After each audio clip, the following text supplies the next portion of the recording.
Hey guys, welcome to our new mini blog. তো আমরা আজকে বেরিয়ে গেছি শপিং করতে। আজ কিন্তু আমি ভেজিটেবলস বা গ্রসারি কিছুই শপিং করব না। আজ আমরা একটু নতুন কিছু শপিং করব, মানে আমাদের কাছে নতুন, যেহেতু মামকে নিয়ে যাচ্ছি, ওর পাপা আমরা ফ্যামিলি, ফুল ফ্যামিলি আজকে একসঙ্গে শপিং করব। একটু জামা কাপড় জুতো যেগুলো আর কি লাগে, নিত্য প্রয়োজনীয় জিনিস এর আগে তোমাদের দেখিয়েছি, ওগুলো শপিং করা। তো আজকে আমরা একটু জামা কাপড় শপিং করব। আর সবথেকে বড় কথা, আমরা ফুল ফ্যামিলি কোনো দিনই বেরোতে পারি না। যে কমেন্ট করেছিলে তোমরা ফ্যামিলিতে কজন আছো, কে কে আছো, দেখো আমরা এটা ফুল ফ্যামিলি, আমরা 4জন ফ্যামিলিতে আছি। তো আমরা গেছিলাম সোনারপুরে। আর এই দিনটা হচ্ছে সোনারপুরে বন্ধ থাকে, আর সোমবার ছিল সেই দিনটা। আর জয়েরও একটাই দিনই ছুটি হয়, সেই সোমবার। ব্যাড লাগছিল, আমাদের কিছু করার নেই। তো একটাই দোকান খোলা ছিল, সেটা হচ্ছে অজন্তার এখানে।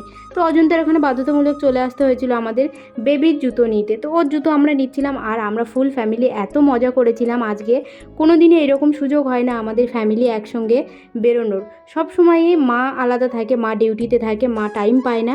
আজকে একটু টাইম পেয়েছে, তো আমরা একসঙ্গে বেরিয়ে খুবই মজা করেছিলাম। আর অনেক কিছু ভিডিও যা মিস করেছো তোমরা, আমি দেখাতে পারিনি, সেগুলো পরে একদিন দেখিয়ে দেবো। আমি সেগুলো ক্লিপ নিইনি। আর আমরা ফুল ফ্যামিলি এতটাই মজা করছিলাম যে আমরা ভিডিও করতে ভুলে গেছিলাম ফার্স্ট টাইম। তো কে কে এরকমভাবে যাও আমাকে কমেন্ট করো। কে টাটা, বাই বাই।